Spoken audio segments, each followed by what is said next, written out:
ছোট পর্দার জনপ্রিয় অভিনেত্রী তানিয়া বৃষ্টি বর্তমানে গুরুতর অসুস্থ ছিলেন। তার ব্রেইন টিউমার ধরা পড়ার পর করা হয় জরুরি অস্ত্রোপচার। কেমন আছেন তিনি এখন, জানব বিস্তারিত এই ভিডিওতে। সবার প্রিয় অভিনেত্রী তানিয়া বৃষ্টি কিছুদিন ধরেই শারীরিক অসুস্থতায় ভুগছিলেন। কখনো তীব্র মাথা ব্যথা, কখনো জ্বর, ঠান্ডা। তবে শুরুতে বিষয়টিকে তেমন গুরুত্ব দেননি তিনি।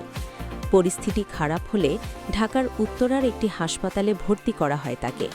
পরীক্ষা নিরীক্ষার পর চিকিৎসকরা নিশ্চিত করেন তিনি ব্রেইন টিউমারে আক্রান্ত। এই খবরটি প্রথমে জানানো হয় তার অফিসিয়াল ফেসবুক অ্যাকাউন্ট থেকে।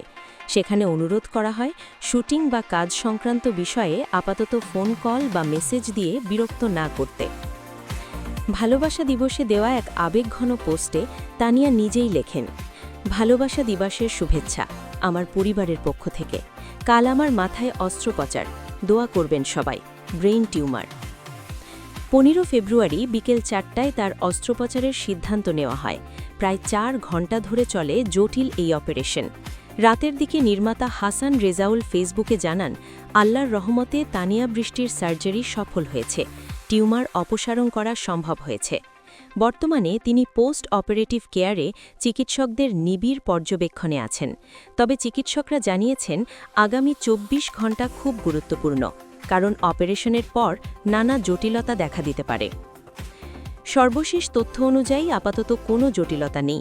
পর্যবেক্ষণ শেষে তাকে কেবিনে নেওয়া হতে পারে। সহশিল্পী, ভক্ত এবং শুভাকাঙ্ক্ষীরা তার দ্রুত সুস্থতার জন্য দোয়া করছেন। পরিবারের পক্ষ থেকেও অনুরোধ করা হয়েছে হাসপাতালে অযথা ভিড় না করতে এবং অতিরিক্ত ফোন কল না দিতে। আমরা সবাই চাই তানিয়া বৃষ্টি খুব দ্রুত সুস্থ হয়ে আবার পর্দায় ফিরুন। আপনারাও তার জন্য দোয়া করবেন। ভিডিওটি ভালো লাগলে লাইক দিন, শেয়ার করুন এবং আপডেট পেতে চ্যানেলটি সাবস্ক্রাইব করুন। আল্লাহ হাফেজ।